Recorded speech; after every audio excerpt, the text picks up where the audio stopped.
Hello my dear চুলগুলো, আজকে ভিডিওতে আমরা ডিসকাস করব source transformation technique. Source transformation technique কি আমরা ডাইরেক্টলি একটা নিউমেরিক্যাল দিয়ে ডিসকাস করি, আর এটা কোনো থিওরি নেই, জাস্ট একটা নিউমেরিক্যাল দিয়ে আমরা ডিসকাস করি সোর্স ট্রান্সফরমেশন টেকনিকটা কি। এটা তোদের একটা প্রিভিয়াস ইয়ার কোশ্চেন, চল দেখে নি এটা কি করে করতে হবে। আমাকে কি বলেছে না ভাই, source transformation technique convert this circuit into a circuit of single voltage and single resistance. তার মানে কি, তোরা এই সার্কিটটা দেখতে পাচ্ছিস, অনেক কারেন্ট আছে, অনেক কারেন্ট সোর্স আছে, অনেক ভোল্টেজ সোর্স আছে, দেখতে হয়তো সার্কিটটা অনেক বড় আছে, বাট অঙ্কটা ভেরি সিম্পল। খালি কি করতে হবে না, আমাকে সিঙ্গেল ভোল্টেজ আর সিঙ্গেল রেজিস্ট্যান্সে আমাকে কনভার্ট করতে হবে। আমাকে তার মানে কি করতে হবে না, সিঙ্গেল ভোল্টেজ আর সিঙ্গেল রেজিস্ট্যান্সে কনভার্ট করতে হবে। সবসময় মনে রাখবো যে কারেন্ট গুলো যদি আমি সবকটাকে কারেন্ট করে নিতে পারি, তাহলে আমার সবসময় কাজ সুবিধে হয়। ভোল্টেজ হলে সেটা ক্যালকুলেট করা মুশকিল হয়, কিন্তু কারেন্ট হয়ে গেলে ক্যালকুলেট করা ইজি হয়। তাহলে আমি কি করবো না, প্রথমে যা ভোল্টেজ সোর্স দেখতে পাচ্ছি সেগুলোকে কারেন্ট সোর্সে কনভার্ট করে নেবো।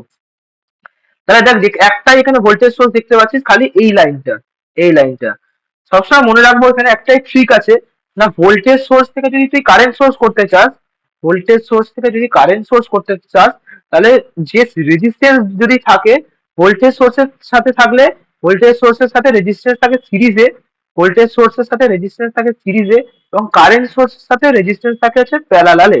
কারেন্ট সোর্সের সাথে রেজিস্ট্যান্স থাকে প্যারালালে।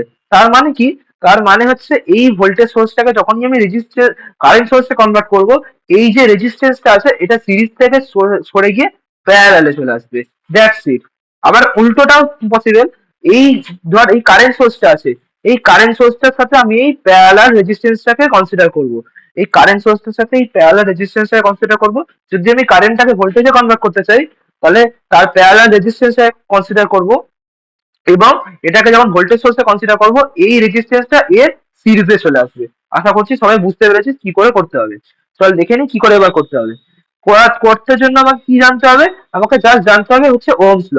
That's it. আর কিছু জানতে হবে না, আর একদমই কিছু জানতে হবে না, আমাকে খালি জানতে হবে হচ্ছে ওহমস ল। দেখি কি করে করতে হবে। ও খালি আমাকে ওহমস ল জানলে আমাদের হয়ে যাবে।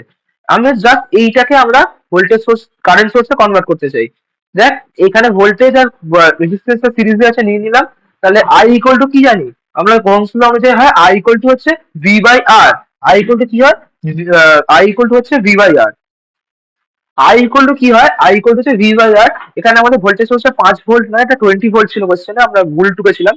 আই ইকুয়াল টু হচ্ছে ভি বাই আর। তাহলে জাস্ট আমরা এখানে আই ইকুয়াল টু হচ্ছে ভি বাই আর, তাহলে কারেন্টটা কত হবে, ভি হচ্ছে আমাদের 20, আর আর হচ্ছে আমাদের 2, তাহলে 20/2, তাহলে কত হবে আমাদের 10 অ্যাম্পিয়ার। তাহলে এখানে এই জাস্ট এই জায়গায় আমরা কারেন্ট সোর্স দিয়ে রিপ্লেস করবো। তাহলে সার্কিটটাকে আমরা রিপ্লেস করে দিই, জাস্ট পুরো সার্কিটটাকে আমরা কপি করে নিই বড়, তাহলে সুবিধা হবে। তোরা খাতা একবার এঁকে নিবি, আমরা জাস্ট এটাকে আমরা একবার করছি ডুপ্লিকেট। আমরা ডুপ্লিকেট করলাম এবং এই লাইনটাকে তলায় নামালাম, এবং জাস্ট আমরা কি করব, এই লাইনটাকে রিমুভ করব। এই লাইনটাকে রিমুভ করে দিলাম। জাস্ট যেটাকে আমরা কনভার্ট করতে চাইছি, খালি এই লাইনটাকে আমরা রিমুভ করলাম, এবং এই 20 ভোল্টের জায়গায় আমরা একটা 10 অ্যাম্পিয়ারের কারেন্ট সোর্স লাগাবো। 10 অ্যাম্পিয়ারে আমরা একটা কারেন্ট সোর্স লাগাবো। এখানে একটা কারেন্ট সোর্স লাগালাম, কত অ্যাম্পিয়ারের, 10 অ্যাম্পিয়ার। আমরা এখানে পাশে লিখে দিলাম 10 অ্যাম্পিয়ার। ওকে। আর এই 2 ওহম রেজিস্ট্যান্সটা কোথায় যাবে, আমরা একটু আগে লিখলাম কারেন্ট সোর্সের সাথে রেজিস্ট্যান্স সবসময় যায় প্যারালালে। তাহলে এখানে রেজিস্ট্যান্সটা কোথায় যাবে, রেজিস্ট্যান্সটা যাবে হচ্ছে প্যারালালে। এই জাস্ট এই রেজিস্ট্যান্সটাকে আমরা এই 10 অ্যাম্পিয়ারের প্যারালালে লিখে নিলাম। এটা কত, 2 ওহম। আশা করছি সবাই খুব সিম্পলি বুঝতে পেরেছিস। এবার আমরা কি করব না, এর টোটাল কারেন্টটা বার করবো। এইখানে এর টোটাল কারেন্টটা বার করবো। দেখ ভেরি সিম্পল, কি করে বার করতে হবে, এটা হচ্ছে কেসিএল টেকনিকে বার করবো। বেশি মাথায় জোর দেওয়ার দরকার নেই, আমার টোটাল কারেন্টটা বার করবো। টোটাল কারেন্ট বার করার জন্য কি করতে হবে, দেখ এখানে সব কারেন্ট সোর্স দেখতে পাচ্ছি, তাহলে টোটাল কারেন্ট বার করা ভেরি ইজি। যদি কারেন্টের ডাইরেকশন গুলো সব দিকে সেম হয়, তাহলে সেগুলোকে প্লাস করবো, আর উল্টো দিকে হলে মাইনাস করবো। That's it. যদি একদিকে হয় প্লাস করবো, উল্টো দিকে হলে মাইনাস করবো। তাহলে দেখ সবকটা কারেন্টের ডাইরেকশনই সেম দিকে, এটা ওপর দিকে, তাহলে 5। এবার কোন দিকটা প্লাস কোন দিকটা মাইনাস এমন ব্যাপার নেই, যে দিকটা ইচ্ছা করে যেটা ধরতে পারিস। আমরা লেটার থেকে ধরছি, এই দিক থেকে প্লাসই ধরছি, তাহলে এটা +5। এটাও দেখ সেম ডিরেকশনে আছে, তাহলে এটাও এর সাথে যোগ হবে।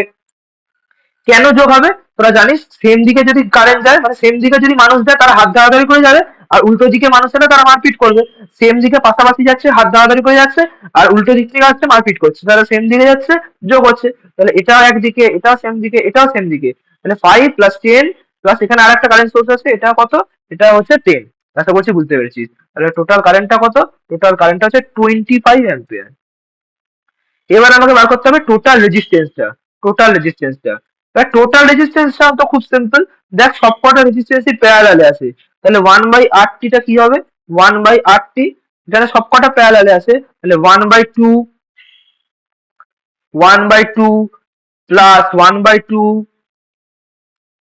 তারপর আছে দেখ 4 ওহম আছে, তার মানে 1/4, তারপর এখানে আর একটা 2 আছে, তারপর আর একটা 4 আছে, তার মানে 1/2,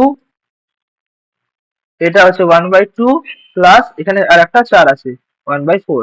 এখানে একবার মিলিয়ে নি, মিলিয়ে নে সবকটা লিখেছিস নাকি, এখানে একবার মিলিয়ে নে দেখ সবকটা লিখেছিস নাকি, একটা 2, 1/2, এখানে একটা 1/2, 1/4, 1/2, 1/4 সবকটাই লিখেছিস। তাহলে এটাকে ক্যালকুলেট কর, দেখ 1/2 আর 1/2 যোগ করলে 1 হয়, 1/4 আর এখানে 1/4 যোগ করলে একটা 1/2 হয়, আর ওইখানে 1/2 আর 1/2 যোগ করলে হয়ে যায় 1, তাহলে 1 আর 1 অ্যান্সার হয় 2। আশা করছি কি করে করলাম বুঝতে পেরেছিস। যদি না বুঝতে পারিস তোরা ডাইরেক্টলি ক্যালকুলেটারে ফেলেও ক্যালকুলেট করতে পারিস। আমরা কি করে করলাম আশা করছি বুঝতে পেরেছিস। এই 1/2 যোগ করলে 1, এই 1/4 আর 1/4 যোগ করলে 1/2 হয়, এবং অ্যান্সারের সাথে এটা যোগ করলে 1/2 আর 1/2 যোগ করলে 1 হয়, তাহলে 1 আর 1 আমরা যোগ করলে অ্যান্সার কত, অ্যান্সারটা হচ্ছে 2। আশা করছি খুব সিম্পলি বুঝতে পেরেছিস। তাহলে আরটিটা কি হবে, আট 1/RT হচ্ছে 2 ওহম, তাহলে 1/RT হচ্ছে শুধু আরটিটা কত হবে, 1/2 ওহম। That's it. আমরা কারেন্ট সোর্স পেয়ে গেছি, টোটালটাকে একটা ইকুইভ্যালেন্ট কারেন্ট সোর্সে রিপ্লেস করলাম, আর ইকুইভ্যালেন্ট কারেন্ট সোর্স এবং কারেন্ট সোর্সের সাথে সবসময় রেজিস্ট্যান্স প্যারালালে থাকে, তাহলে কারেন্ট সোর্সটা কত, 25 অ্যাম্পিয়ার, এবং ভোল্টেজ সোর্সটা হচ্ছে 1/2 ওহম, ভোল্টেজ সোর্সটা হচ্ছে 1/2 ওহম। আশা করছি কোনো সমস্যা নেই। এবার এটাকে আমাদের প্রশ্ন তো এটা চাইনি, প্রশ্ন চেয়েছে সিঙ্গেল ভোল্টেজ এবং সিঙ্গেল রেজিস্ট্যান্স, তাহলে এটা সিঙ্গেল কারেন্ট এবং সিঙ্গেল রেজিস্ট্যান্স হয়ে গেছে, তাহলে এটাকে আমরা রিপ্লেস করে দিই। আমরা জানি কারেন্ট সোর্স থেকে কি করে ভোল্টেজ সোর্সে করতে হয়, দেখ কারেন্ট সোর্সে প্যারালালে পুরোটাকে নেব, এই পুরোটাকে কনসিডার করব। আমরা জানি ওহমস ল অনুযায়ী ভি ইকুয়াল টু হয় আইআর, ভি ইকুয়াল টু হয় আইআর, তাহলে ভোল্টেজ আইটা কত, আইটা হচ্ছে 25, আরটা কত, আরটা হচ্ছে 1/2, তাহলে 25 ইন্টু 1/2 অ্যান্সার হয় 12.5। তাহলে ভোল্টেজ ভিটা কত, ভিটা হচ্ছে 12.5, এবং তার সাথে এই 1/2টা কিসে থাকবে, প্যারালালে না সিরিজে, অবশ্যই সিরিজে, অবশ্যই সিরিজে। তাহলে এটা হচ্ছে আমাদের কত, এটা হচ্ছে আমাদের 12.5, এটা হচ্ছে 12.5 ভোল্ট, এবং এটা হচ্ছে 1/2 অর্থাৎ 12.5 ভোল্ট, এবং এটা হচ্ছে 0.5 ওহম। আশা করছি বুঝতে পেরেছিস কি করে সোর্স ট্রান্সফরমেশন টেকনিকের সাহায্যে সার্কিট চেঞ্জ করতে হয়। যদি তোদের ভিডিওটা ভালো লাগে তাহলে একটা লাইক কর এবং সাবস্ক্রাইব করে আমাদের পাশে থাক। যদি তোদের কোনো সমস্যা থাকে তাহলে কমেন্ট সেকশনে আমাকে জিজ্ঞেস করতে পারিস। ভিডিওটা আরো বন্ধুদের সাথে বেশি বেশি করে শেয়ার কর, যাতে এই ভিডিওর প্লেলিস্টের হেল্প তারাও নিতে পারে। চল মিলছে আগলে class May, bye bye. If I make it crazy, just take it easy.